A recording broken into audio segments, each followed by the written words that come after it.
বাংলাদেশ আজকে দুটি ভাগে বিভক্ত হবে। একটি হচ্ছে ফ্যাসিবাদের পক্ষে, আরেকটি হচ্ছে ফ্যাসিবাদের বিপক্ষে।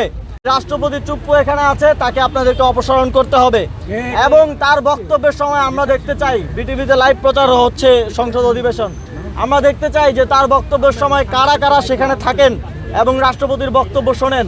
আমরা এখান থেকেই বাংলাদেশ আজকে দুটি ভাগে বিভক্ত হবে। একটি হচ্ছে ফ্যাসিবাদের পক্ষে, আরেকটি হচ্ছে ফ্যাসিবাদের বিপক্ষে।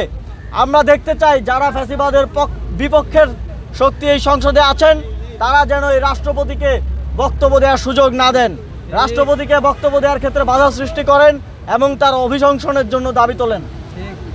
আমরা আপনাদের মাধ্যমে দেশবাসীর কাছে এটা পৌঁছে দিতে চাই যে আমরা আজকের এই দিনে রাজনৈতিকভাবে এই দেশের জনগণের প্রতিনিধি হিসেবে আজকে তাদের কথাগুলো এখানে বললাম এবং আমরা সংসদ অধিবেশন শেষ হওয়া পর্যন্ত এখানে অবস্থান করব এবং অপেক্ষা করব।